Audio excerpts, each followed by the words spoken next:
The Battle of Martín García was fought from 10 to 15 March 1814 between the forces of the United Provinces of the Rio de la Plata under the command of then-Lieutenant Colonel Guillermo Brown, and the royalist forces commanded by frigate Captain Jacinto de Romarate defending the region. After a small naval engagement where the running aground of the leading revolutionary vessel gave the royalists a small victory, but suffering numerous casualties, the United Provinces troops took the island by assault, forcing Romarate's squadron to retreat. Brown's victory divided the enemy's forces, and secured the United Provinces control of access to the interior waterways, and made possible their advance on Montevideo. After the decisive victory at the Buceo engagement, they could also blockade the city to the open sea, completing the land blockade by the army, causing the city's surrender. The conflict on the 25th of May 1810, the May Revolution in Buenos Aires deposed Viceroy Baltasar Hidalgo de Cisneros and established a local government known as the Primera Junta. Montevideo, at the eastern side of the Rio de la Plata, did not acknowledge their authority, and recognized instead the Cádiz-Cortés established in Cádiz, Spain. This was resisted in the countryside around Montevideo, and the cry of Asunción began the armed conflicts in the area. Montevideo was soon surrounded and sieged by the militias under José Artigas and Buenos Aires forces under José Rondo. Even with the city under siege from land, the royalist naval squadron maintained the naval supremacy over the waterways,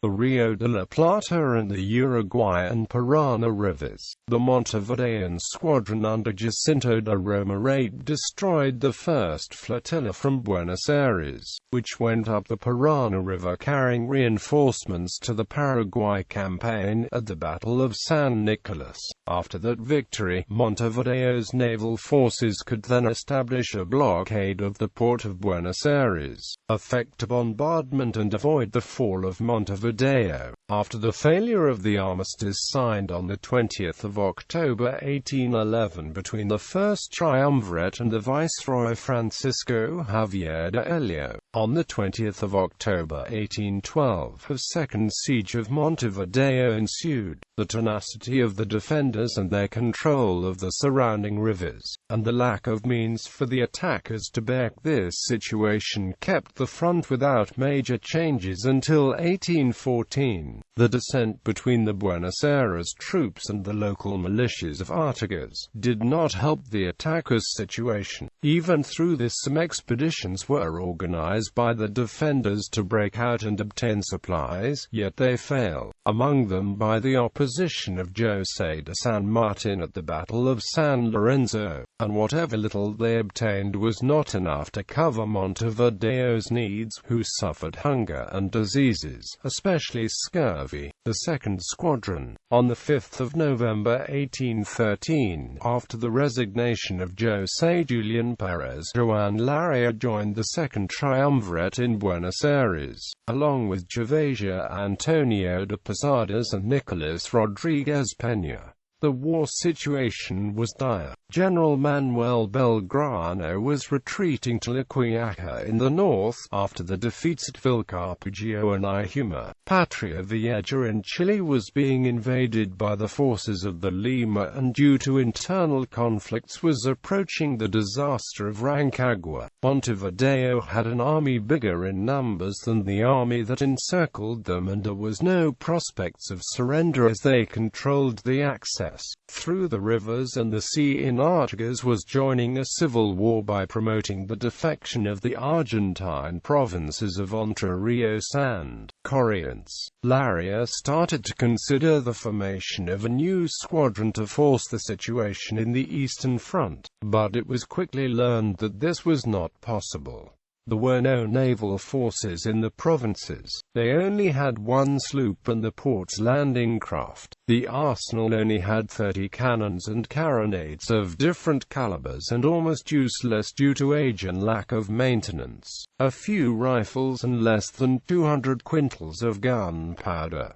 The warehouses lacked wood, tar, canvas, rope and marine tools. There was no trained personnel nor protocols for the recruiting and instruction of officers, sailors nor marines. Finally, the treasury only had 1,000 pesos. Customs resources were minimal due to the blockade and credit was exhausted. Laria chose to promote an agreement with Guillermo P.O. White, a wealthy American merchant native of Boston who was sympathetic to the revolutionary cause, who would front the funds necessarily to finance the acquisition of vessels and equipment, with a promise of later compensation, tied to the success of the enterprise.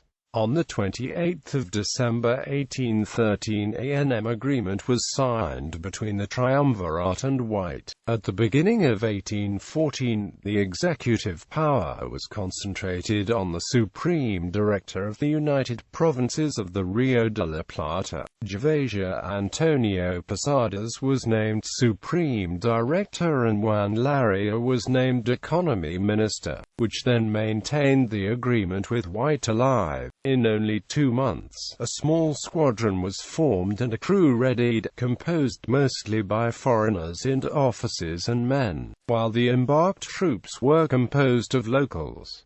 The question of who would be in command generated a strong debate. The principal candidates were the American Lieutenant Colonel Benjamin Franklin Seaver, commander of the schooner Juliet, who was supported by his compatriot P.O. White, the corsair Stanislaw Garand, who since 1803 harassed British commerce with corsair raids, and lastly the Irish Guillermo Brown. Command was finally given to Brown, including P.O. White's vote, in part for his strength of character, but also because of his charisma over the commanders and sailors, most of them Irish, British or Scots. Previous encounters. On the 7th of July 1813, a group of 13 revolutionary soldiers under the command of Lieutenant José Caparros made a surprise and successful incursion in Martín García Island, at the time in royalists' hands, and defended by 70 men. The Rio de la Plata was difficult to navigate due to the extensive sand banks which reduced navigation to small draft vessels, forcing the use of the few existing open channels, subject to frequent changes due to sediment accumulation and the changing winds. Martín García Island controls the West Channel, which due to its relative depth was the obligatory path for any vessel with a draft of no more than 2 or 3 meters, who wanted to reach the interior rivers flowing into the Rio de la Plata, such as the Parana or the Uruguay rivers, closed to the west by an extensive sand bank, facing the risk of losing control of the strategic island, and with the objective of gaining a base from which to attack the town of Colonia del Sacramento, occupied by the rebels. At the beginning of 1814, Romarate fortified the island and parked a flotilla of 9 vessels with 18 and 24-pounder artillery pieces. Alarmed by the news of the formation of this new Buenos Aires fleet, it was proposed in Montevideo to attack Buenos Aires before it would become operational, but the speed of its formation thwarted the plan and had to be abandoned. On the revolutionary side, after receiving his commission as commander, Lieutenant Colonel Brown started his campaign by sailing his small new fleet to Colonia del Sacramento. The battle. The opposing forces. The Patriot forces had a merchant frigate named Hercules, the corvette Zephyr, brigantine Nancy, schooner Juliet, schooner Fortuna, landing boat San Luis, and sloop Nuestra Señora del Carmen. The Royalist squadron was composed of the brigantines Belén, Nuestra Señora de Aranzazu, and Galvez, sloops Americana and Merchana, gunboats Perla, Lima, and San Ramon, on, plus 4 small support vessels. Even though the number of vessels was in parity, the total of guns favored the rebel navy, with 91 cannons, 430 sailors and 234 troops in front of the 36 cannons and 442 men of the royalists. The advantage was supposedly on the revolutionary side. Nonetheless, as a third of the force was concentrated on the lead ship Hercules, so the advantage was tied to its performance and luck. Battle disposition. On the 8th, Brown, in front of the town of Colonia with Hercules,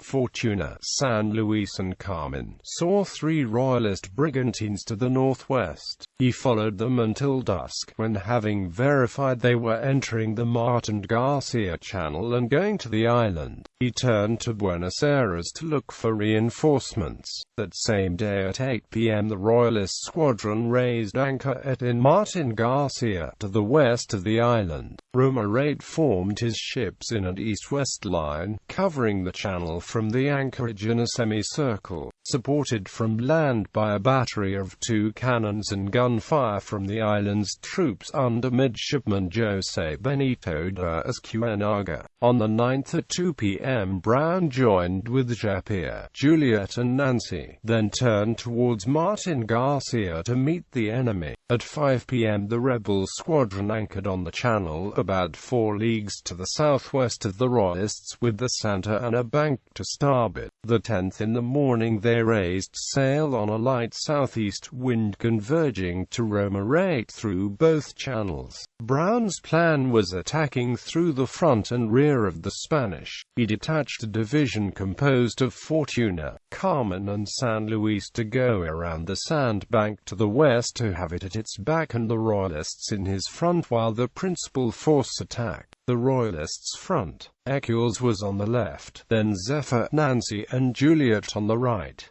The encounter, the attack, was not simultaneous. At 1:30 p.m., when the encirclement was not yet complete, Brown's squadron, with Juliet in front, opened fire over the royalists, which was immediately returned. The Argentine lead ship attempted to advance under fire, but having lost her pilot, she got stuck on a sandbank on the west of the island, under fire and boson to the enemy, suffering sustained fire and not being able to return it, directing the broadsides to the land batteries. Brown questioned the way in which the rest of the squadron conducted themselves during the action. Even though having sent all the signals and having gone personally on my boat before midnight the night before and requested the support, all of which was in vain. Having secured the front, Romarate sent the sloops Americana and Merchana to the gunboat Perla and the Salvador's launched to confront the Revolutionary Division deployed on the North Channel, which after a light exchange of fire retreated and joined the rest of the squadron. Combat continued until sundown, with Hercules taking the worst part. In this first and most bloodiest first day of the combat of Martín García, Romarate successfully repelled the enemy's attack. They had 45 dead and 50 wounded, and the attacking force's losses were high. Rebel commanders Benjamin Seaver and Elias Smith, and also the chief of the embarked troops, the French Captain Martin de Jaume, Second Lieutenant Robert Stacy, Midshipman Edward Price, sailors Richard Brooke and William Russell and cook Peter Brown were among the casualties.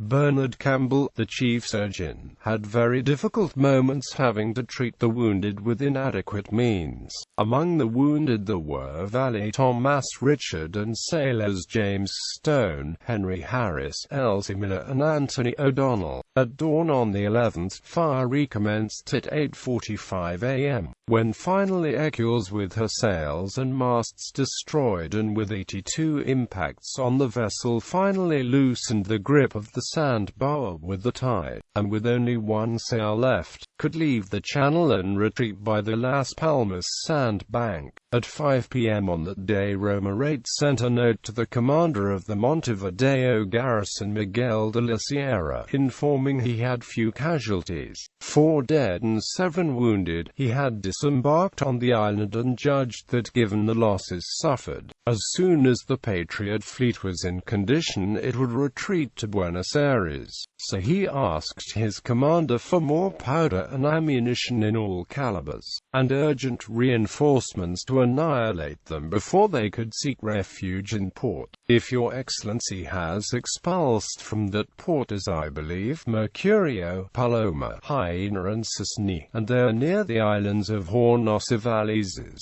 they are lost to the forces of Buenos Aires, and if not, their absence would be very painful in this critical situation. Awaiting reinforcements, Romarate disembarked 2 cannons under the command of Ensign Francisco Paloma to reinforce the land forces. The commander of the land forces, José Benito de Escuenaga, agreed with Romarate. If they return, I think they have been chastised to not again insult the national forces.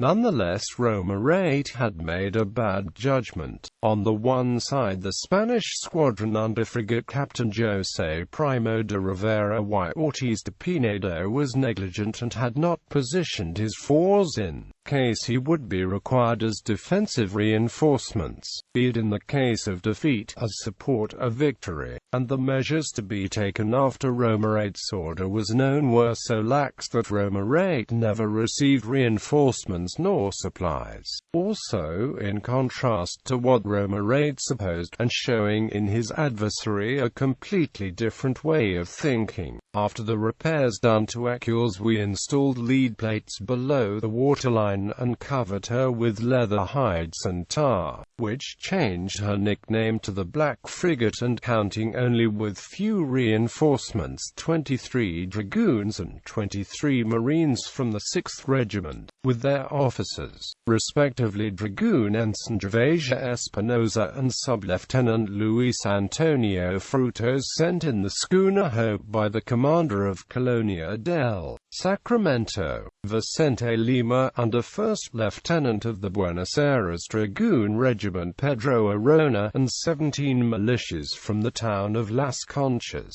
Brown resumed the attack, the assault incapable of confronting the enemy head-on again. The Argentine commander changed his strategy. With the few reinforcements received, he had an infantry force superior to the one defending the island. If he could attack by surprise and with sufficient speed before Romarate could disembark his troops and change the balance of forces, it was feasible to conquer the garrison. With a lack of non-commissioned officers, they decided to have the commanders meet to plan and coordinate the attack. Lieutenant Arona was selected to command and decided to divide his forces in 3 divisions of 80 men. The 1st Division was put under command of Regiment No. 2 Lieutenant Manuel José Balbastro, with his 2nd in command Dragoon Ensign Gervasia Espinosa. The 2nd was put under Regiment No. 2 Lieutenant Manuel Castner and 6th Regiment Sub-Lieutenant Luis Antonio Frutos, and the 3rd under Army Lieutenant Jamie Kiney with Grenadiers Sub-Lieutenant Mariano Antonio Duran. At 8 p.m. on the 14th, they anchored silently a half-mile to the southeast near Puerto Viejo, and at 2:30 a.m. on the 15th they disembarked 240 men in 20 minutes, using 8 launches. Upon getting near the coast, they received fire from a few enemy soldiers hiding in the bush who, when fire was returned, they scampered to the interior of the island. With the landing secure, Brown took the squadron towards the royalists' ships to simulate an attack as a diversion from the principal effort. The advance overland was detected, and when climbing a hill overlooking the port they were fired upon by royalist troops. At the moment this attack was seen, Brown's fleet started a cannonade from the west over the royalist squadron. The attack, under enemy fire and in the run on a rough and ascending path, briefly stalled. In that critical moment they ordered the drum and bugle to play the St. Patrick's Day in the morning march. The troops were composed of different nationalities, with the majority being Irish, so this known piece,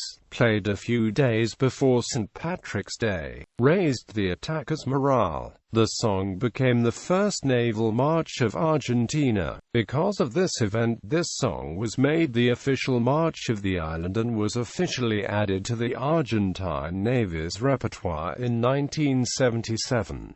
The troops' advance was renewed with great strength, attacking the fort with bayonets. The Spaniards were overwhelmed and surrendered after about 20 minutes of combat, where Lieutenant Jones of the Japir captured the land battery, turned the cannons against the royalist ships and raised the United Provinces flag on the island. The victory was certified much later at the signing of the Treaty of the Rio de la Plata in its maritime front. The royalists had 10 dead, 7 wounded and 50 prisoners. The attackers' casualties were 3 soldiers dead and 5 wounded. The commander of the force, Lieutenant Pedro Arona, and Sub-Lieutenant Pedro Aguilar, were lightly wounded. Romarate, lacking powder and ammunition, had to remain on the side as witness to the enemy victory. The last skirmish was held on the dawn of the 15th, when the sloop Carmen, under Commander Spiro, who had approached to spy in the night, ran a few volleys of musket fire towards the enemy. In a terse note, Brown communicated to Government Minister Larrier that Martín García Island was taken by the forces of land and sea under my command on last Monday at 4:30 at night. I plead you right, detailing how should I dispose of the island and its naval force. Only when in front of Montevideo, on the 19th of April the same year, he would extend on the details of the action and casualties suffered. In that, his definitive combat report, Brown listed some of the casualties in the actuals on the 10th and 11th. From officers and sailors: Captain Elias Smith, 3rd Lieutenant Robert Stacy, helmsman Antonio Castro, cabin boy Eduardo Price, first-class sailors Ricardo Brook and Guillermo Russell, second-class Francisco Guevara, Salomon Leon, Felipe Rico, Lazaro Molina and Joaquin Uriqui, and cook Pedro Brown. Troops: Captain Jamie Martin de Jome and soldiers Tomas Felisa, Jose Antonio Balia, Jose Herrera, Silvestre Murua, Juan Oliveira, Marcos Avila, Jose Antonio Tolosa, Jose Gonzalez. Consequences: not having received the supplies and reinforcements he requested, and knowing of the help promised by Fernando Ortigas, second of Jose Gervasio Artigas, who before the imminence of the end of the siege of Montevideo, which they had abandoned at the beginning of the year and confronted Carlos Maria de Alvia, Romarate took advantage of the winds which have veered from the southeast, incrementing the rising tide, to escape by the sandbanks, and was forced to hide by the end of the Uruguay River. On the 25th, following Larrier's orders, the prisoners were embarked, the houses on the island burned, and the remaining population evacuated. The squadron raised anchor and sailed, arriving on the 26th in Colonia, where the prisoners debarked. Brown, ignoring the orders from his superiors to chase Romarate, only detached a small division after him, supposing that Romarate was lacking powder and ammunition, and it was enough to assure his isolation, while the bulk of the naval squadron went to what he considered the big prize: the annihilation of the squadron defending Montevideo and taking the city. The Battle of Martín García was then the beginning of a campaign of 100 days which, led by Brown, ended Spain's naval power in the Rio de la Plata and forced the surrender of the last bastion in Montevideo. Bibliography: Carranza, Angel Justiniano, Luciano de Privitalio. Campanas Navales de la República Argentina, Volume 1, Books 1 and 2, Buenos Aires, Secretaría de Estado de Marina, Carranza, Angel Justiniano, Campanas Navales de la República Argentina, Volume 3, Notes to Books 1 and 2, Secretaría de Estado de Marina, 1962, Arguend Guy, Pablo E. C.L. Y. Rodriguez, Horatio C.L. Buceo de la Marina Argentina 1810–1852 Sus Comandos y Operaciones, Buenos Aires, Instituto Nacional Browniano, 1999. Castañar, Daniel Italo, Visión Estratégica del Teatro de Operaciones Platense, Revista del Mar No. 162, Instituto Nacional Browniano, 2007. Arguend Guy, Pablo y Apuntes sobre los buques de la Marina Argentina Tomo 1, 1972. Memorias del Almirante Guillermo Brown sobre las operaciones navales de la Escuadra Argentina de 1814–1828, Biblioteca del Oficial de Marina, Volume 21, 1936, Buenos Aires, Argentina. Picarilli, Ricardo y Gianello, Leoncio, Biografías Navales, Secretaría de Estado de Marina, Buenos Aires, 1963. Camolli, Pablo, Luciano de Privitilio. Batallas por la Libertad, Buenos Aires, Aguilar, ISBN 987-04-01058.